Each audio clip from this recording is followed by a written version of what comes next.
General Hospital spoilers for reveal that Michael had faced betrayal before. He had endured public scandals, courtroom battles, even violent threats against his family, but nothing had prepared him for the soul-shattering discovery that Nina, the very person he had reluctantly agreed to trust in his mission to destroy Drew, was the one linked to Daisy's disappearance. It began as a quiet suspicion, a whisper of doubt that crept into his thoughts after a string of inconsistencies and lies that couldn't be explained away. But it was the church surveillance footage, silent, grainy, and damning, that confirmed the unthinkable. Nina had met with a man in the back hallway minutes before Daisy vanished. And that man had ties to Sidwell. That brief, secret meeting, captured on tape, altered the trajectory of everything. The video didn't lie. It didn't offer Nina any plausible deniability or a chance to rewrite the narrative. It painted a chilling picture of deception, complicity, and cold calculation. Michael stared at the footage over and over, each time hoping it would look different, hoping the woman he saw wasn't her. But the image never changed. Nina was there. She had been there. And that meant she had known more than she'd ever let on. The gravity of the betrayal hit him like a blow to the chest. It wasn't just about Daisy, it was about trust, about family. About the lies that had once ripped his world apart and now were doing it again. Nina had told him she wanted to help protect Willow. That she wanted to expose Drew and bring justice for Wiley and Amelia. But now he saw the truth. Nina's involvement had always been transactional. Her motives were never clean.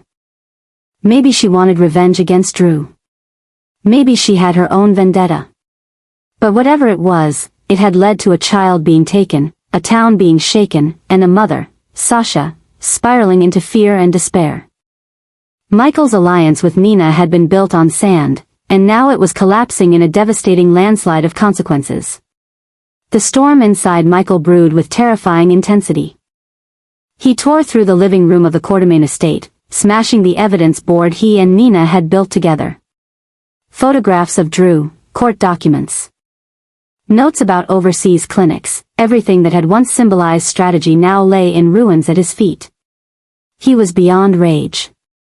He was humiliated. He was grieving. And worst of all, he was alone again. Every time Michael had tried to build something honest, his marriage to Willow, his custody of the children, his alliance with Jason, his fragile truce with Nina, it was poisoned from within. The betrayal didn't just hurt, it awakened something dark. Michael, the man who had once sworn he would never become like Sonny, was now walking dangerously close to the same path of vengeance and moral ambiguity. He no longer believed that the law would bring justice. The system had failed him too many times. Daisy was gone. And if Nina had anything to do with it, if she had even whispered a plan to Sidwell, then Michael was done playing by the rules. Sasha, already drowning in grief and guilt, was the first to see the change in Michael's eyes. When she asked him if he had learned anything new, he didn't answer. He simply stared out the window, his jaw clenched so tight it trembled. She begged him not to act on impulse. She reminded him that Daisy needed her parents strong, not reckless. But her pleas barely registered. Michael's silence was a wall. Behind it, he was constructing something dangerous, something irreversible. He began making calls, to Jason, to trusted operatives, to contacts from his darker days. If the justice system wouldn't take Nina down, he would. Not just legally. Not just in the court of public opinion. He would destroy her the way she had destroyed his trust, his peace, and his family. Jason tried to caution him, reminding Michael that crossing certain lines meant becoming someone he had always feared. But Michael, filled with fury, simply told him, she made her choice. Now I'll make mine. Meanwhile, Nina had no idea that her secret was out. She continued to play her role, showing up at court, speaking carefully to Sasha, pretending to care about Willow's well-being. But her world was on the verge of crumbling. Michael had evidence, and he was no longer interested in keeping it quiet. He was planning something. Not a courtroom cross-examination or a press leak, but a public reckoning. If Michael's plan succeeded, it wouldn't just end Nina's influence in Port Charles, it would destroy every thread of redemption she had left. Her relationship with Willow, her fragile standing in society, even her access to her grandchildren, everything would be gone. But more than that, it would reveal a darker truth, that Michael Corinthos, once the idealistic son who fought for integrity and family, was now capable of using destruction as his weapon. But there were still more layers beneath the surface. As Michael prepared his counterstrike, he discovered even more disturbing information. Nina's involvement with Sidwell ran deeper than he thought. Financial records, off-the-books meetings, secret donations, all signs pointed to Nina having aided Sidwell in his larger operation. Possibly unknowingly at first, but willingly by the end. She hadn't just endangered Daisy. She had been part of the machine that now threatened the entire Corinthos family. This wasn't just a feud anymore. It was a war. And Port Charles would never be the same. As Daisy remained missing and Sasha broke under the weight of it all, Michael stood at a crossroads. He could expose Nina and let the public consume her. Or he could go further, seek out Sidwell himself and make sure no one else ever dared touch his family again.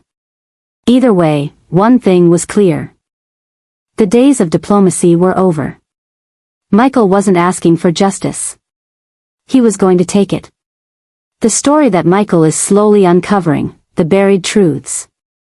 The lies wrapped in Drew's carefully maintained image, has ignited a new wave of chaos that's threatening to tear apart everything left standing in the scorched battlefield of Port Charles. Each piece of information that Michael extracts becomes another nail in Drew's coffin, another spark thrown into a powder keg already on the verge of explosion. It isn't just a matter of uncovering deception. It's about confronting a man who once posed as a hero but now stands exposed as the architect of a network of manipulations that have left lasting scars on children, women, and families alike. This latest unraveling is more than just about Drew's false promises to Willow or his twisted manipulation of Wiley. Michael has begun to track bank transactions, offshore accounts, and unauthorized travel records that hint at a much darker undercurrent beneath Drew's supposed philanthropy and legal maneuvering. The man who claimed to save lives in Germany may have orchestrated a deception so deep it rewrote medical records, silenced witnesses, and left a trail of emotional and psychological wreckage that now threatens to consume Willow completely. Every file Michael opens reveals another layer of corruption. Falsified discharge paperwork from the burn unit, anonymous donor funds that led straight back to shell companies linked to Drew. And, most chilling of all, evidence that Drew may have threatened hospital staff to keep Willow from ever discovering the truth. This isn't just business or revenge anymore. This is personal. This is war.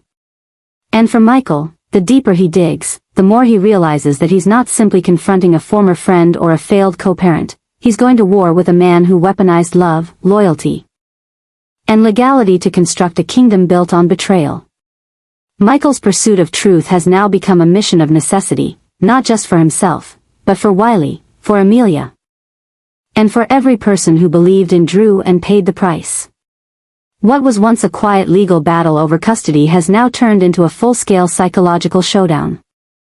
Drew senses the walls closing in and has begun to retaliate through legal threats, public character attacks, and behind-the-scenes intimidation of witnesses. But Michael is prepared. He's no longer the boy who avoided confrontation in favor of appeasement.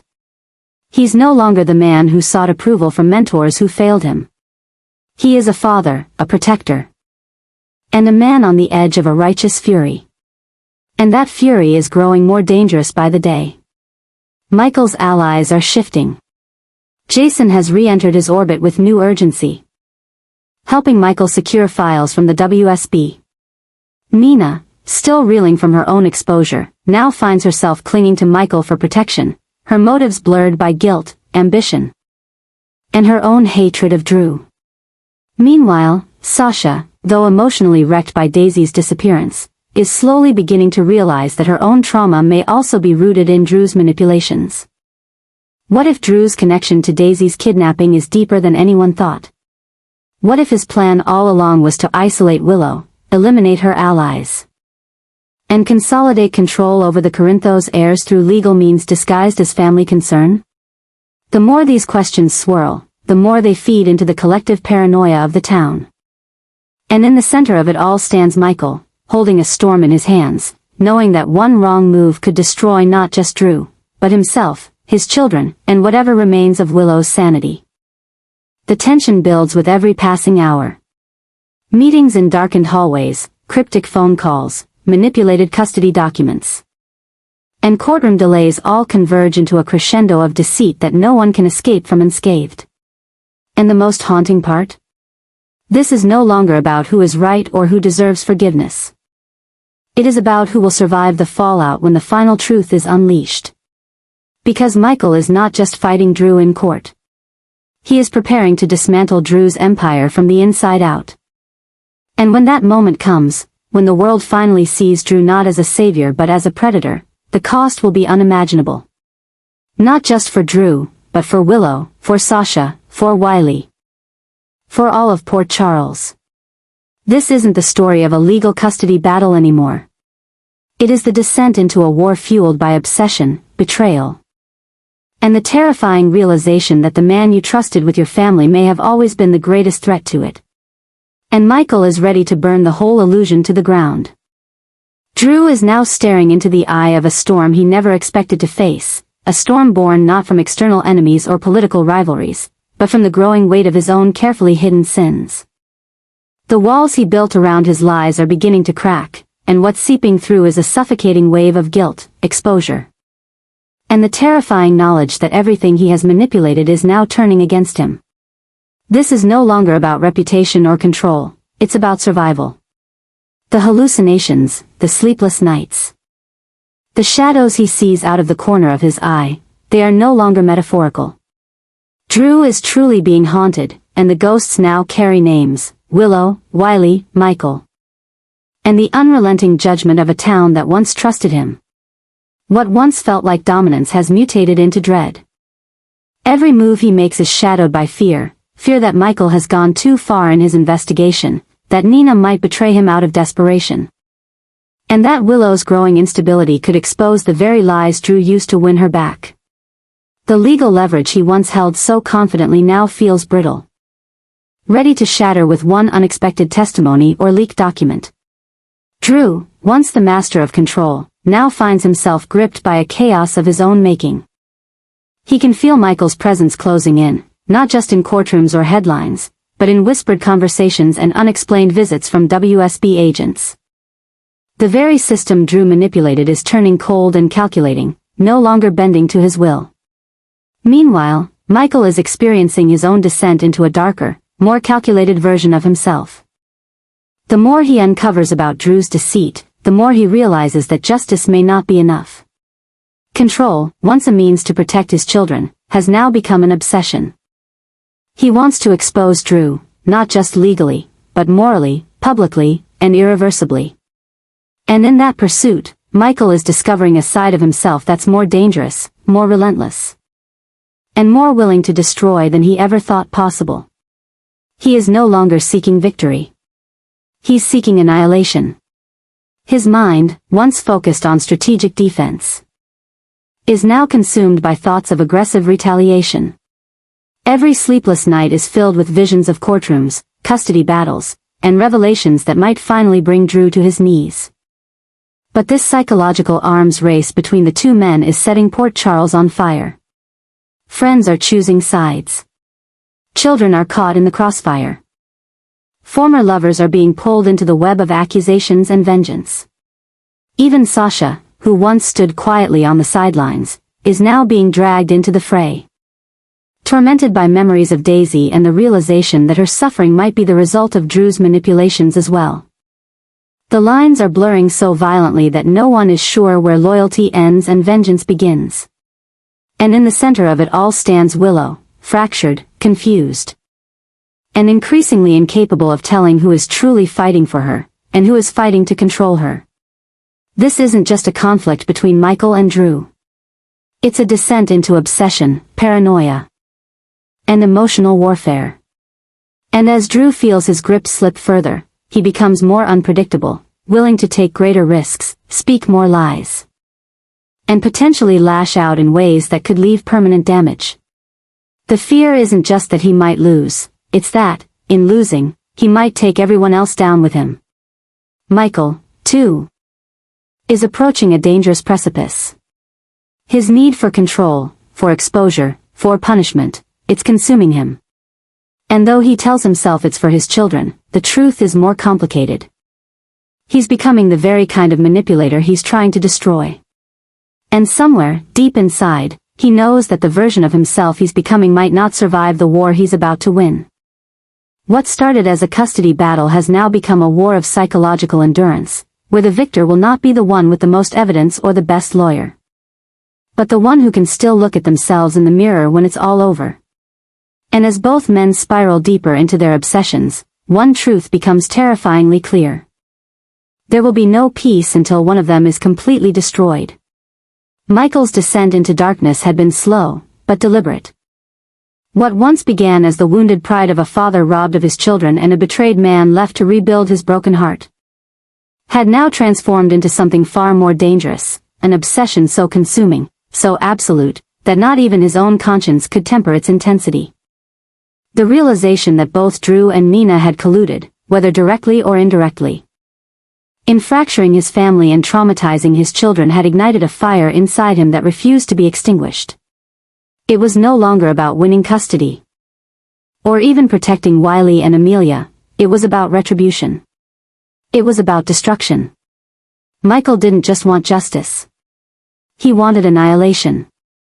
The discovery that Nina had been complicit, however subtly, in Daisy's kidnapping was the final nail in the coffin of any residual restraint he might have once clung to. At first, he had tried to convince himself that it was impossible. That Nina, as insufferable as she could be, would never involve herself in something so vile. But the breadcrumbs had been too perfectly placed, the inconsistencies in her statements too blatant, the footage from the Metro Court security tapes too damning. Her shadow had lingered just outside the frame of every moment leading up to Daisy's disappearance, and now it had become undeniable. Whatever role Nina played, whether she orchestrated the abduction or merely shielded the guilty party, Michael knew he could never forgive her. Worse, he could never allow her to remain a threat to his children. And Drew. Drew had once been his confidant, a supposed ally in the war against chaos.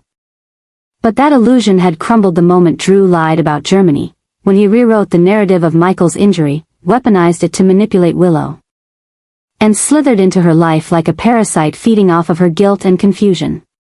Drew had sabotaged Michael's recovery, sabotaged his chance at reconciliation, and worst of all, he had deliberately turned Wiley against him. Drew had poisoned Wiley's heart with subtle rewrites of truth, casting Michael as an absentee father and himself as the ever-present hero. It was gaslighting of the cruelest kind, and Michael would not allow it to continue. But this wasn't going to be some reckless outburst or a series of ill-considered confrontations. Michael was far beyond that. This was war, and he had begun to operate like a general who had studied every move of his enemies. With Jason by his side once more, not as a surrogate brother, but as a weapon, Michael began laying the groundwork for a complete strategic takedown. He wasn't just planning to expose Drew's lies in court. He wanted to dismantle every ounce of power Drew had accrued, beginning with the real estate empire Drew had spent years cultivating under the Quartermain name. Using a network of silent investors and hidden acquisitions, Michael began pulling financial strings, devaluing properties tied to Drew's development deals, triggering audits, and quietly alerting regulators to zoning violations Drew had buried under layers of forged documentation. Meanwhile, Nina's reputation in the corporate world began to fracture under pressure. Leaks, delivered anonymously, but sourced directly from Michael's digital forensics team, began circulating through Port Charles's financial circles, hinting at irregularities in her past dealings with Crimson and the now-defunct Aurora partnership. Every contract she'd manipulated, every backdoor deal she'd made to keep her claws in media, was now under scrutiny. Michael didn't care if Nina went to prison or merely faded into irrelevance. He just wanted her silenced. What neither Nina nor Drew realized was that Michael wasn't trying to prove a point. He wasn't after validation or sympathy. He was unleashing a new version of himself, one forged from betrayal, grief, and the unbearable helplessness of watching his children cry for a mother who'd chosen a monster. Every night Michael stood outside their doors, watching Amelia rock herself to sleep or hearing Wiley ask why Drew said Daddy wasn't coming back. The fire inside him grew. And now it burned unchecked. But perhaps the most terrifying part of Michael's transformation wasn't the tactics, it was the calm. There was no visible rage, no explosive outbursts. He smiled through meetings. He took Wiley to school and cheered at baseball games. He sent polite holiday cards and delivered quiet condolences when tragedy struck the community. But beneath that surface, he was a predator biding his time. Even Jason, who had seen Michael through unspeakable pain, began to question the depth of his friend's resolve. He had expected grief. He had expected anger. He hadn't expected this cold, surgical efficiency. And still, Michael wasn't done. When surveillance at the church where Daisy was being baptized captured a conversation between Nina and a mysterious courier, whose face was obscured, but whose voice carried a distinct accent known from previous blackmail attempts, it confirmed Michael's darkest fears. The kidnapping hadn't just been about chaos. It had been coordinated, funded, possibly as a bargaining chip, or as a warning. Perhaps to draw Michael back under control, to teach him his limits. But all it had done was convince him those limits no longer existed. Michael began having private meetings with legal teams who had handled high-stakes custody battles for CEOs and political figures. He requested case law examples where emergency custody was transferred without warning due to one parent's psychological instability, a category he now intended to place both Willow and Drew into. He knew how to weaponize Willow's behavior. Her breakdown at the pool. Her erratic decisions. Her inappropriate contact with Wiley. Her complete inability to explain how she missed the signs leading up to Daisy's disappearance. Willow, once the love of his life, was now simply collateral damage. She had allowed herself to be manipulated by Drew, had turned her back on the truth, and had tried to rip his family away from him. If she ended up committed, or stripped of all custody permanently, Michael would sleep just fine. If she fought back, he would counter. He no longer viewed love as something worth preserving, it had become the weakness that allowed people like Drew to flourish. As for Nina, she didn't even see it coming. She had agreed to an uneasy truce weeks earlier, believing Michael would keep their alliance private in exchange for her help exposing Drew. But Michael had never intended to spare her. Once she handed over the final piece of evidence, the confirmation that she had been meeting with the woman who later confessed to transporting Daisy, Michael went public. He leaked it all to the press. Nina's manipulation of Crimson contracts, her silence on the kidnapping, and her attempt to frame Willow as unstable. The public turned on her in an instant. Her name was stripped from editorial boards. Sponsors pulled out. And Michael never once spoke a word to her again. By the time the final custody hearing approached, Drew had lost 3 major investors, Nina was under federal investigation, and Willow had begun receiving anonymous threats from angry parents who believed she was unfit. And through it all, Michael remained unbothered. He wore black to court. He brought Daisy with him, cradled in a soft pink blanket. And when the judge asked why he was petitioning for full, uncontested custody of both children, Michael simply said, because no one else can protect them. Not anymore. The courtroom fell silent. Even Jason, standing nearby, couldn't tell whether it was a declaration of love or vengeance. But one thing was certain, Michael Corinthos had shed the last traces of who he used to be. The man now sitting across from Drew and Willow wasn't seeking peace. He was the reckoning they never saw coming. And he was just getting started.